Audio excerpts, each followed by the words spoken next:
말씀은 야고보서 5장 5절로 7절의 말씀을 보시겠습니다.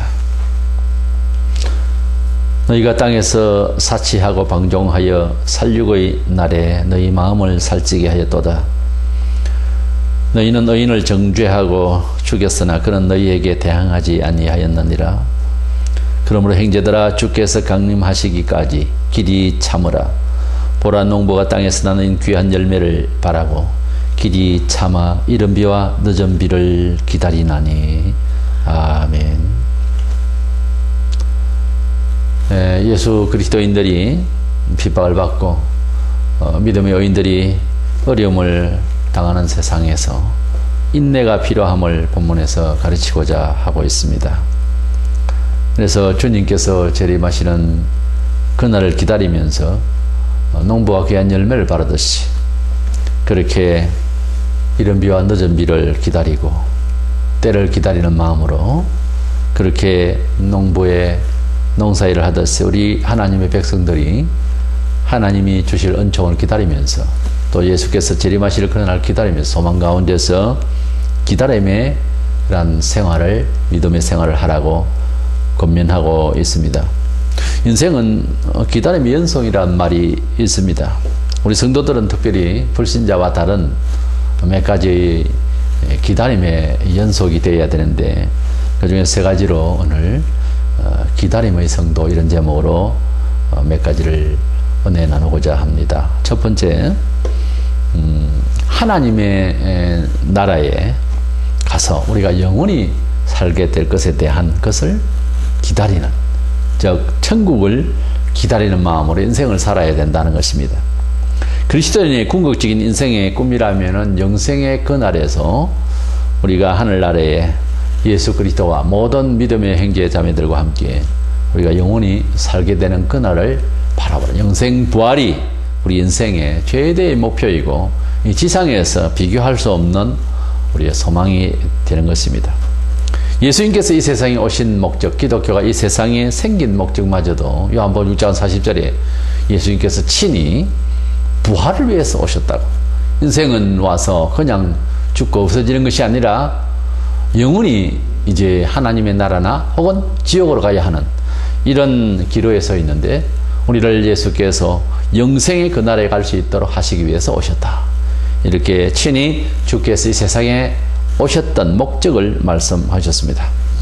사도 바울도 빌립보서 3장 10절로 11절에 내가 그리스도와 그 부활의 권능과 그 고난에 참여함을 알고자 하여 그의 죽으심을 본받아 어떻게 해서든지 죽은 자 가운데서 부활에 이르러 하노니 그렇게 고백하고 있습니다. 우리가 그리스도를 따르면서 세상과 법칙이 다르고 또 계속 세상은 변화를 하면서 교회 사회마저도 죄성이 물들어서 바로 믿기가 어려운 그런 지경이 얼마든지 왔었고 또 올 수가 있는 것입니다. 이런 때 우리가 그리스도를 향해서 쫓아가는 우리의 삶의 어려움과 고난이 올 때에 반드시 우리가 기억해야 될 사항은 우리가 영생 부활을 하게 될 것인즉 인내해야 된다 하는 것입니다. 기독교의 존재의 목적이 사실은 우리가 인생으로 나서 영원히 살게 되는 이 부활의 근본 목적이 있다고 고린도전서 15장에 사도 바울이 논하면서 15장 17절에 보면 그리스도께서 다시 살아나신 일이 없으면 너희의 믿음도 헛되다고 그렇게 강조하고 있습니다. 예수 교인으로서 교회를 잘 다니기도 하지만 그러나 부활을 믿지 않는 상당수의 기독교인이라는 교인이 많이 있습니다. 우리가 부활의 그날 하나님의 나라에 가서 영원히 살게 될 그날을 앙망하지 않는다면은 사실은 성경에서 볼 때 믿음이 헛것이라, 즉 기독교인으로서 살아가는 종교 생활은 헛되다 그 말입니다. 그러니까 헛된 일을 하고 싶은 사람은 없겠죠. 그런데 의외로 교회를 많이 사람들이 다니지만 영생 부활을 관심을 두지 아니하고 지상의 복을 빌려 찾아 나온 그런 종교인이 많다고 말이에요. 우리가 이랬던 저랬던 하나님의 나라에 가서 영원히 살게 될 그날을 앙망하지 아니하고 소망이 아니라면은 정상적인 그리스도인이 아니라고 하는 사실을 우리 성경에서 배울 수가 있습니다. 사도행전 2장 24장 15절에 보면 그들이 기다리는 바 하나님께 향한 소망을 나도 가졌으니 곧 의인과 악인의 부활이 있으리라 함이니이다. 그런 말씀이 있습니다. 우리가 의인과 악인, 이것은 예수 믿는 사람과 믿지 않는 사람, 이렇게 해석하면 될 것입니다. 우리가 바라보는 우주, 우리가 바라보는 세상 그 끝은 지구촌의 그 마지막이 아니라 그 이후의 세계의 영생의 나라에서, 하나님의 나라에서 살 것을 우리가 소망하고 있습니다.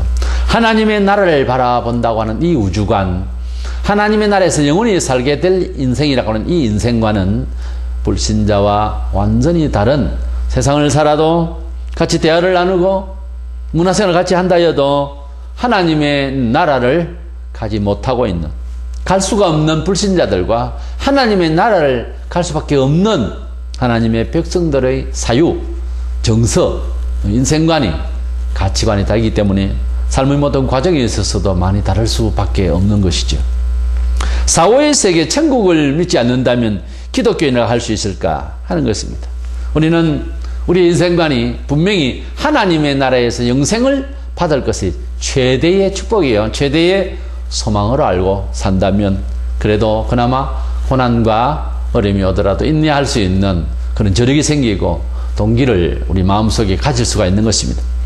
이래서 우리는 하나님의 나라에서 영원히 살게 될 그날을 기다릴 수 있는 성도가 되어야 할 것입니다. 우리가 돈을 벌고 우리가 문화생활을 열심히 하는 가운데서도 어떤 목표가 있을 것입니다. 그래서 좋은 집에 살 것을 기다리며 꿈을 성취하기 위해서 애를 씁니다. 그러나 그것은 한시적인 세상의 것들이지만 우리가 기다리는 것은 영원히 살게 되는 그날 하나님의 나라를 우리가 기다린다고 하는 차원이 다른 것입니다. 이래서 우리 성도들은 하나님의 나라에서 영생할 그날을 기다리는 이 기다림이 하나 있고, 두 번째로는 하나님의 은총을 날마다 때마다 인생을 살면서 기다리면서 사는 것이 불신자와 다른 것입니다. 성도는 세상에 살아가는 과학적인 법칙, 합리적인 모든 법칙을 넘어서서 하나님께서 역사하시고 하나님께서 진리로 약속하신 이 하나님의 말씀 안에서 위로와 권면과 심지어 징계까지 받으면서 하나님의 지도를 받고 하나님께서 주실 세상에서의 삶을 은총으로 그렇게 살도록 하신 하나님의 그 언약을 기다리는 사람들인 것입니다. 불신자들은 나의 노력과 조상으로부터 물려받은 유산이나 또는 현실 상황에서 열심히 살아가는 수밖에 없다, 이렇게 생각을 합니다. 그러나 의지가 다하지 못할 때, 힘이 부대낄 때 좌절하고 자살까지 하는 이런 일이 벌어집니다. 그러나 하나님의 백성은 하나님의 뜻대로 하나님의 성경 진리의 말씀과 교훈과 책망과 인도하시는 하나님의 성령님의 인도를 받아서 하나님의 뜻대로 살면서 하나님이 주실 은총을 매 때마다 기다릴 줄 아는, 그래서 하나님께서 어떻게 하실까 하고 기다릴 줄 아는 이런 믿음이 있는 것입니다. 본문 5절 6절에 너희가 땅에서 사치하고 방종하여 살육의 날에 너희 마음을 살찌게 하였도다. 너희는 의인을 정죄하게 죽었으나 그는 너희에게 대항하지 아니하였느니라. 이 불신자들이 이 세상을 직접적으로 핍박하지 아니하여도 교회가 교인이 생활에 나가는데 어렵도록 만드는 여러 가지 건들이 있습니다. 여러 가지 레저나 문화들로 가지고서 그리스도인들이 거룩한 생활을 방해하고 미혹하고 이제 적극적으로 또한 교회를 핍박하는 세상인 것입니다.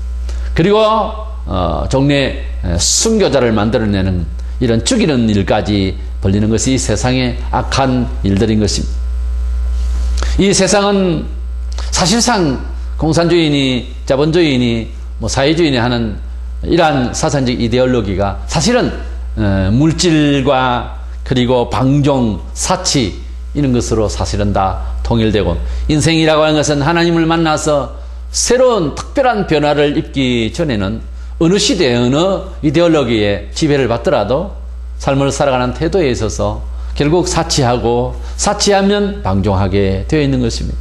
이런 가운데서 거룩을 쫓아서 살려고 하고 하나님의 뜻대로의 삶을 선을 쫓아 살려고 하는 사람을 방해하고 핍박하게 되어 있는 것입니다. 본절 3절에 보면 본장 3절에 너희가 말세에 재물을 쌓았도다 그런 말씀이 있습니다. 오늘 마지막 시대를 우리가 살아가면서 얼마나 많은 물질주의 성향으로 많은 젊은이들이 몸과 마음을 버리고 인생을 돈에다가 목숨을 거는 이러한 형편에 살고 있습니다. 인생에 살면서 하나님께서 주님은 그렇게 말씀하셨습니다. 들의 꽃을 보라. 공중에 나는 새를 보라. 하나님이 먹이시고 입히신다. 하물며 너희 사람들을 그냥 내버려 두시겠느냐. 하나님의 뜻대로 살려고 기본적 사항만 지켜도 사람은 결코 굶어 죽거나 결코 잘못될 수가 없는 것으로 되어 있습니다. 하나님께서 인생을 귀하게 보시고 인생이 하지 않아야 할 일만 하지 않는다면, 인생이 하나님을 믿고 그래도 하나님의 뜻대로 살려고만 한다면 절대로 굶어 죽거나 절대로 그저 아파 죽거나 절대로 그저 이 세상에서 비참한 꼴을 받아가면서 사는 존재로 내버려 두지를 않습니다. 하나님은 반드시 당신의 백성들을 위로하시고 당신의 백성들을 낫게 하시고 당신의 백성들의 모든 병과 약함과 가난에서 풍요와 건강과 위로를 주시는 하나님이신 것입니다. 사람은 이 세상 것을 쫓아서 살려고 사치하고 방종하고 물질이 풍요해지면은 어느 시대에 어느 이제 사상이든지 타락하게 되어 있었습니다. 종교도 마찬가지로 물질이 풍요해지는 그때부터 시작해서 방종해지는 것입니다. 그렇다고 해서 물질이 잘못됐다는 것이 아닙니다. 항상 겸손하고 감사하는 마음으로 물질을 잘 사용해야 되는데, 인생이라고 하는 것은 하나님의 뜻이 우리 속에 충실지 못하고 물질을 쥐게 되면 방종하게 되어 있습니다. 우리 인생을 살아가면서 결국은 잘 되리라고 생각하는 물질주의와 여러 가지 문화주의, 환경주의로 그렇게 살다가 나중에 망하고 폐허가 되는 수가 많습니다. 여러 가지 착오를 내고 혼란을 겪습니다. 인생은 하나님 없이 과학화하고, 인생은 하나님 없이 정치하고, 인생이 하나님 없이 문화화하고, 인생이 하나님 없이 심지어 복지 정책까지도, 사회의 어떤 복지적인 차원에서 봉사생활까지도 하나님의 뜻이 없이 하는 생활은 종래 결국은 패망하게 되는 이런 일을 우리가 경험하게 되는 것입니다. 그러므로 잘 되어질 것이다, 잘 되는 것은 무엇인가 하는 것은 하나님께 달려있다.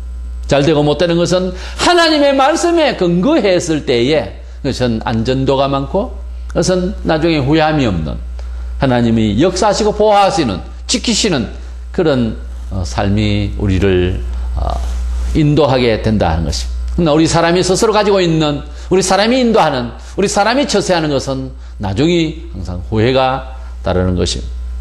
믿음의 사람은 이렇게 하나님께서 주실 은총을 기다리는, 하나님께서 도와주실 길을 안내받는 이런 마음으로 은총을 기다리는 자세로서 인생을 살아가는 것입니다. 아브라함이 고향 친척을 떠나서 하나님께서 지시하신 땅, 축복의 땅으로 가자 하고 부르실 때 어느 쪽에 가서 얼마만큼의 복을 주실지를 헤아릴 수가 없고 어떻게 과연 앞날을 갈지를 알지 못하고 하나님의 말씀만 따라갔다고 했습니다. 처음엔 참 잘했습니다. 근데 나중에 하나님께서 언약하셨음에도 불구하고 못 기다려서 자식을 빨리 본처가 낳지를 못하는 바람에, 그래서 가정에서 결국은 첩을 얻게 되고 첩의 소산이 남으로써 이제 본처와 거의 뭐 전쟁에 갖고 온 이런 가정 불화가 심화되었던 것입니다. 사울 왕도 조급하다가 제사장 역할을 자기가 친히 하다가 하나님의 미움을 받게 되는 사무엘상 13장 8절로 이하에 이렇게 하나님 앞에서 하나님의 뜻을 기다릴 줄 모르고 하나님의 그 계획을 깊이 생각할 줄 모르고 조급하게 인간의 처세와 형편 따라서 살겠노라고 설치다가 이렇게 다들 어려움을 받고 망하고 하는 것입니다. 그리스도인은 역사관이 다릅니다. 그리스도인은 하나님의 통치를 믿습니다. 그리스도인은 잘되고 못되고를 근시안적으로 눈앞에 있는 것으로 계산하지 않습니다. 그리스도인은 하나님께서 내일을 책임지신다는 개념이 되어 있는 것입니다. 때문에 하나님께서 인도하시는, 하나님께서 로마서 8장 28절에 합력하여 선을 이루어 가시는 하나님의 경륜을 따라서 살겠다고 하는 그런 생각으로 하나님의 은총을 기다리면서 하나님의 뜻대로 삶을 살아가려고 하는 이런 자세로 살아가기 때문에 불신자들은 계산적으로 살려고 하고 합리적으로 살려고 하기 때문에 과학적으로만 살려 하기 때문에 절망이 오면 거기에서 좌절되고 더 이상 어디에 어떻게 힘을 쓸 수가 없는 것입니다. 그러나 우리 성도들은 삶을 살다가 힘들고 지칠 때에 하나님께 의지하고 하나님께서 주실 은총을 기다릴 수 있는 그런 여유를 가지게 되는 것입니다.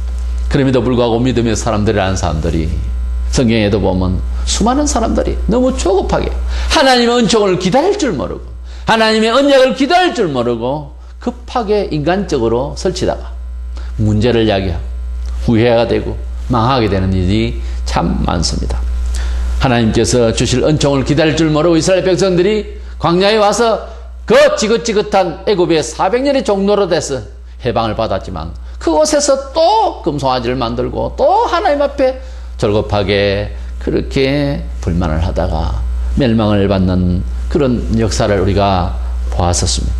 이와 같이 우리는 성도들은 하나님의 은총을 내내 기다리면서 하나님의 법칙대로 살려고 하는 세상에서는 알아주지 아니하고 계산이 되지 않는 일이라도 하나님께서 주시는 진리의 법칙이 우리로 하여금 삶을 살게 할 때 그 말씀대로 따라가면서 하나님께서 도우실 그 마지막까지 도우실 은총을 기다리며 살아가는 것이 불신자와 다른 점인 것입니다. 세 번째로는 이 본문에 가서 예수 그리스도의 재림을 기다리는 것이 또 불신자와 다른 한 기다림 속에 사는 우리의 큰 소망인 것입니다. 성도는 무엇보다 예수 그리스도의 강림을 기다리는 자로서 세상 사람들과 완전히 다른 그런 시간 역사를 가지고 있습니다. 세상 사람들은 이 세상이 끝날 것인가, 또 말세 그러니까 뭐 지구도 없어지고 다 멸망받고 무로 돌아가지 않겠는가 이렇게 생각들을 합니다. 그러나 우리는 예수께서 오시면은 새하늘과 새 땅을 가져오시며 예수께서 오시는 그날에는 역사가 바뀌고 우주가 바뀌고 모든 것이 다 새롭게 되어지는 또 이어지는 역사관을 가지고 있습니다. 우리의 시간 개념, 그리스도인의 시간 개념은 끊어지는 것이 아니라 영속된다고 하는 사실을 우리가 알고 있습니다. 본문 7절에 그러므로 형제들아 주께서 강림하시기까지 길이 참으라. 보라 농부가 땅에서 나는 귀한 열매를 바라고 길이 참아 이른 비와 늦은 비를 기다리나니 그랬습니다. 농부는 비를 기다립니다. 열매를 바라면서 기다리지요. 이른 비와 늦은 비를 파종 때와 거두기 직전과 이런 비를 기다리면서 농부가 열심히 하늘을 바라고 비를 기다리고 그리고 부지런히 가꾸게 되는 것입니다. 우리가 예수님을 믿고 이 짤막한 세상을 살아가면서 우리 주님께서 오시는 그날을 기다릴 줄 모른다면 우리 예수님께서 저 하늘로부터 강림하실 그날이 우리 마음속에 그림이 없다면 정말 무슨 소망으로 살만한 세상 것이 있겠느냐 하는 것입니다. 우리가 예수교인으로서 설교를 듣고 성경을 보게 되고 그리고 지혜를 넓혀 가다 보면은 예수 믿을수록 세상이 별것 아닌 것이 보이는 것입니다. 예수 안 믿는 사람들도 인생 7, 80년의 생애를 살고 나면 허무하고 인생은 바람잡이라고 그렇게 늘 말합니다. 또 일찍 깨닫는 사람도 있겠지만 예수 믿으면 아주 빨리 깨닫는 것입니다. 정말 세상에는 별 것이 없구나 이런 것을 사실 깨닫게 되는 거지요.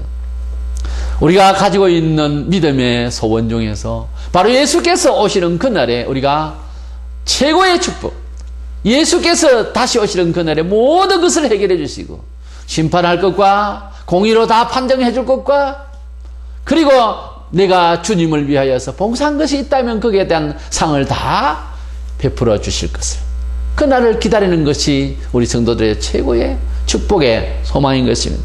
빌립보 3장 20절에 그러나 우리의 시민권은 하늘에 있는지라 거기로부터 구원하는 자 곧 주 예수 그리스도를 기다리노니 그랬어요.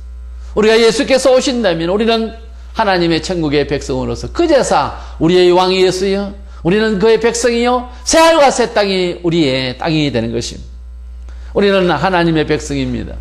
우리는 하나님 나라에 들어가서 살 이미 하나님 나라의 시민권을 갖고 있는 사람들, 미국의 영주권을 가지고 있는 사람들도 있는, 좀 어때 유럽 지방에도 이제 영주권을 가지고 있는 사람, 이렇게 영주권을 가지고 있듯이 우리가 하나님의 나라의 시민권을 가지고 있는 사람들이다.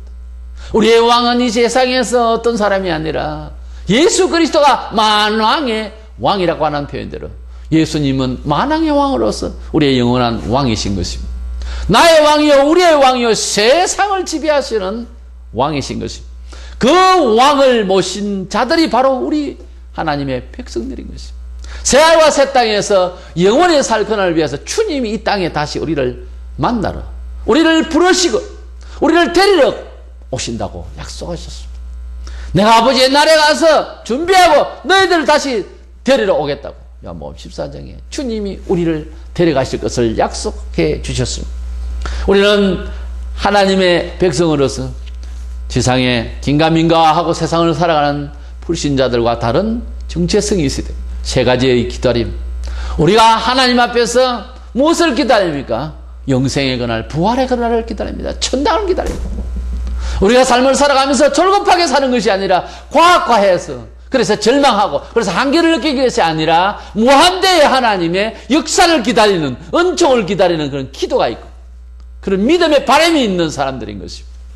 그리고 예수께서 재림하시는 그날 이 세상에 여러 잡다한 골치 아픈 일들 팽령하게 해주시고 완전하게 모두 다 인식할 수 있는 공의로운 심판이 있을 것입니다. 우리가 주를 위해서 상급마다 다 상으로 제공하여서 우리 몸이 빛나게 될 것을 고린도전서 15장에서 하나님의 나라에서 영원히 빛나게 될 우리의 몸까지 그렇게 예언해 주시고 약속해 주셨습니다. 우리 성도들은 이렇게 어떤 면에서는 세상 사람들과는 너무도 살맛을 가지고 있습니다. 이런 아름다운 이런 굵직굵직한 이런 엄청난 기다림을 사실적인 기다림을 확실히 실현될 것을 기다리는 이러한 역사관, 우주관, 인생관, 시간관을 가지고 있습니다. 이런 사람들은 삶의 의욕이 강할 수밖에 없습니다. 삶을 살아가는데 맛이 날 수밖에 없는 것입니다. 이와 같은 기다림의 정도가 되어서 우리의 정체성을 확립하고 그래서 뚜렷하고 당당하고 감사하고 기뻐하면서 주를 기다리면서 이 험악한 세월을 충분히 주 예수 그리스도의 소망 가운데서 기다림의 성도로서 승리해 나가는 저와 여러분 되시기를 축원합니다.